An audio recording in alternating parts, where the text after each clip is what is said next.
For thousands of years, the Scar have been enslaved and oppressed by the living God, the Lord Ruler.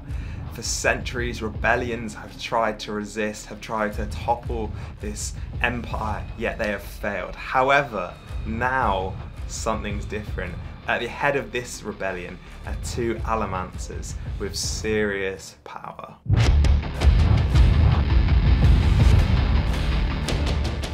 What is good, YouTube? My name is Ash Porter and welcome to my channel, and today we are looking at the first book in the Mistborn series, a series which I've seen only recently but has been so hyped up by its loyal fans.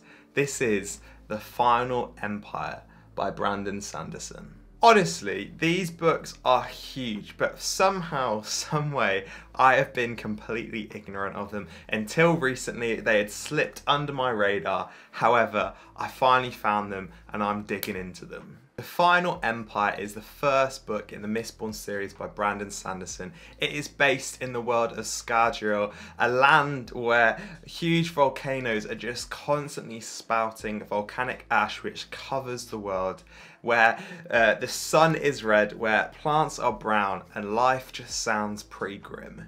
Then to top it all off, every night infamous myths consume the land. Legends of mist wraiths that eat your soul scare people into staying inside, and the land becomes barren and quiet. In this world, for 1,000 years, right, a god has ruled, the Lord Ruler himself. His ruling class, the nobility, have been in charge for most of this time, and in this time they've savagely oppressed the general population known as the Scar. And Allomancy, this like mythical legendary world's form of magic, is what empowers the nobility to oppress the Scar. Mainly found within the nobility, some people have the power to consume tiny doses of metal or their alloys and consequently get incredible powers from it. Most people can only use one type of metal and get one type of power. However, there are a few people, even rarer, with the legendary power of Mistborn who can control all the different types of metals and have a range of supernatural powers. And for 1,000 years, all the rebellions have failed. The Lord Ruler has reigned supreme with his superior allomancy powers and also his supposed just immortality to have survived that long. And yet, at the start of this book, there is hope and a new rebellion is rising. Because, you know, it wouldn't be a good book if there wasn't something big going on. Kelsier, sorry again if I pronounced that wrong, but the only person to ever survive the brutal pits of Hassin, a place where Scar prisoners are sent to work until they die. He is stirring up a rebellion. He's a powerful Mistborn, he's an incredible, inspiring leader, and he is absolutely determined to topple the Final Empire. And boy, let me tell you, this book flipping exceeded my expectations. As usual, in my ignorance and naivety, I had absolutely, literally no clue what these books were about, what was going on, anything to do with them. And I came into this a completely blank slate. And oh my word, did this blow me away. Like, let's first of all chat about the magic system, Allomancy, and there is more as you learn about the book, but that's spoilers. But beginning, Allomancy, like, it's just so unique. I never would have thought of it. I never would have thought of a magic system where people swallow metals and their alloys and they get powers from that. Brandon Sanderson, good thinking. I will be honest, a bit like with Dune or any other big fantasy series, it kind of took me a while to get into it, to work out exactly what was going on, to catch up with all the phrases, you know, even the fact that you quickly have to start learning about the basic 8 metals that are used in Allomancy and what they do, and so like for the Mistborn or the Allomancers, what powers they get from each metal. And you also obviously have to try and keep up with exactly what's going on in the world, the way the structures work, the characters, all the usual fantasy stuff. But what I can say is, and I say this wholeheartedly, literally from the first opening chapter, I was absolutely hooked. And mainly, you know, the world definitely drew me in. There's a lot of mystique, a lot of unknown factors, and that Sanderson slowly reveals throughout the book. But what really hooked me in, honestly, were the two main characters, Kelsia and Vin. Honestly, their quality. I think you can probably tell already, I rate this book. I'm already reading the second one at the moment, and they're good. They're really, really good, and they live up to the hype. The one thing I will say, in a slightly, not a negative of these books, but you know, I have to try and be a bit critical, is that these are chunky boys. Like, this first book is, what, 650 pages, and the second one I'm reading is about 750, so they are not short books. However, the then counter argument to that is once you get into it, honestly, the pages fly by.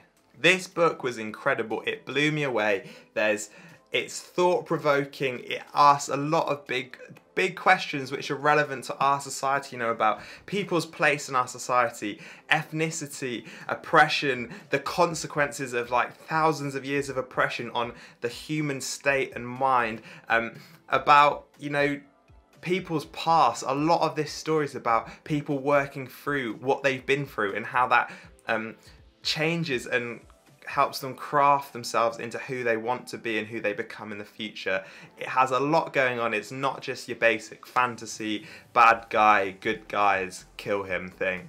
It's deep, it's quality, it's got incredible depth to it, it's got great characters, and like I said, you're always wanting more. Because of the way Sanderson writes, he slowly reveals more and more, and you realise that there's an incredible depth to this world he's built.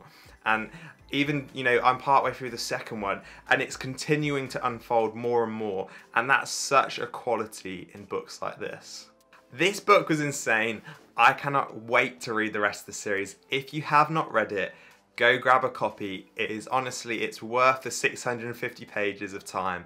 It really, really is, and I cannot recommend it more. Anyway, now I'm gonna jump into talking about some of my favourite bits from the book, the characters, the story, and obviously this next section is going to contain spoilers. Alright, some of my favourite bits from this book, maybe they're not specific moments, but they're more overall about the characters and kind of the story and plotline. And I have to start with the two I mentioned earlier, the main characters, Vin and Kelsia, or Kel. Like, honestly, I was really shocked with how much I like these two characters.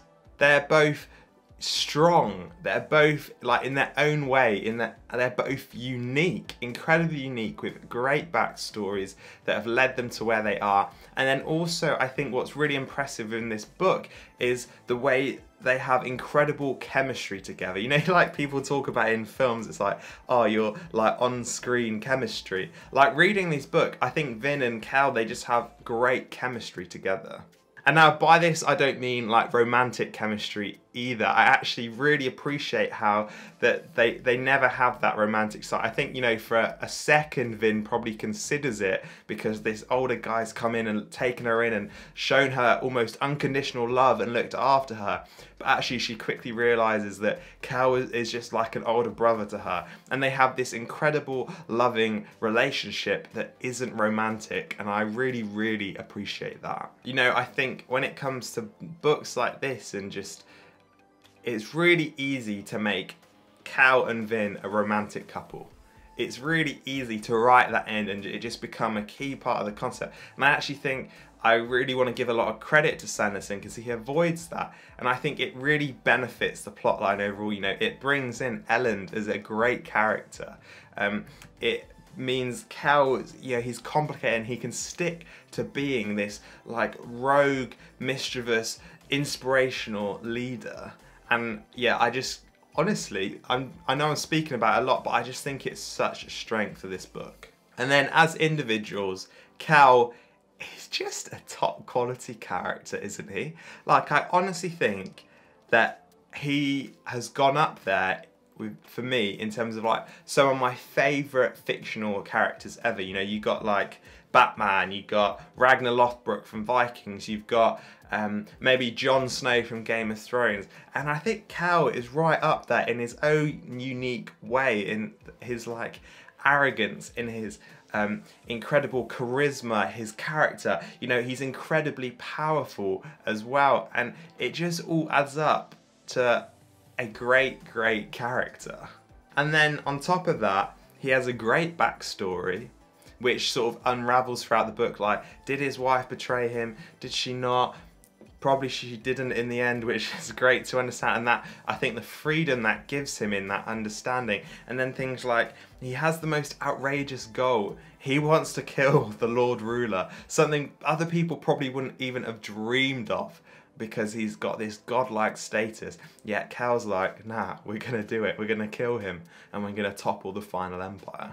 He's a legend. And I think as well, what also makes him a great character is that he isn't the goody-goody, you know? He isn't just this like, yeah, this classic fantasy good guy. He's got a really rough side to him. He kills like mercilessly. He has, until later on in the book when he realises Vin is in love with Elend, he has absolutely no regard for the nobility. And he'll do anything and kill anyone to get what he wants. And so he isn't this perfect character, kind of like Robin Hood in the Outlaw Chronicles.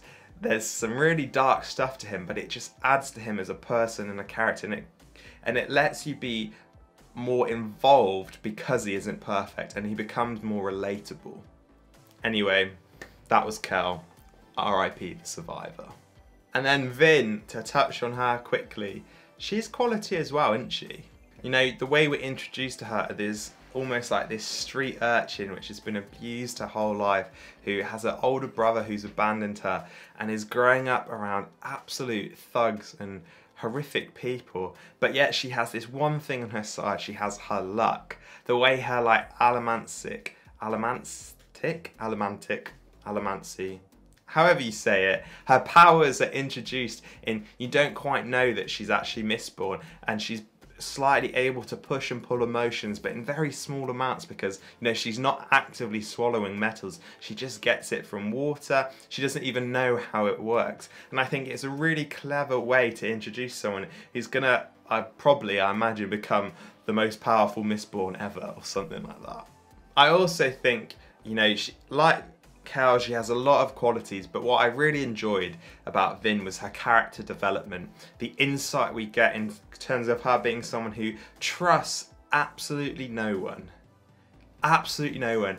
And by the end of the book, she's gone on this journey of finding friendship, finding a family, falling in love, and overcoming all those barriers, overcoming the voice of her brother in her head, learning to trust people. And I think, again, Sanderson writes this really well, and it's a great character arc and development. Another little thing I want to throw out there that I really liked was, similar again to the Dune series, is the little paragraphs or sentences at the start of each chapter that come from the memoir of the hero of ages, or the guy who should have been the hero of ages. I think his name's Alendi, isn't it, I think? And it's really interesting because it gives you snippets into what should have been the Lord Ruler's mind, but actually wasn't, but into like the future, and it gives you understanding. And I think, again, it's really clever because it just gives you little bits of knowledge that add to the story as you go along. And I think I said this again earlier in the non-spoiler bit, but what Sanderson does well is he doesn't reveal information all in one go.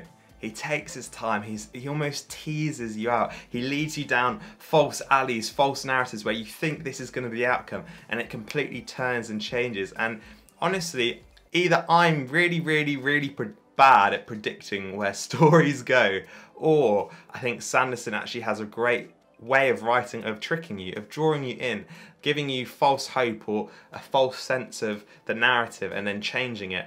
And I love that. The twists and turns are great. The teasing of information so that you never can see the full picture. I think that's a really engaging way to write.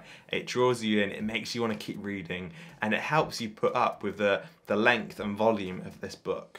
And there we go. That has been The Final Empire by Brandon Sanderson. Yeah, I really enjoyed this book. It was new, it was different, it had a lot of great themes, and it really drew me in. I'm so excited to carry on reading the rest of the book. You know, later today I'm going to carry on with the second book, The Well of Ascension, and I'm excited for the rest of this series as well. And so if you haven't read this and you're this far, please go read this book, go cop it. It's really quality, and I do recommend it. And anyway, there we go.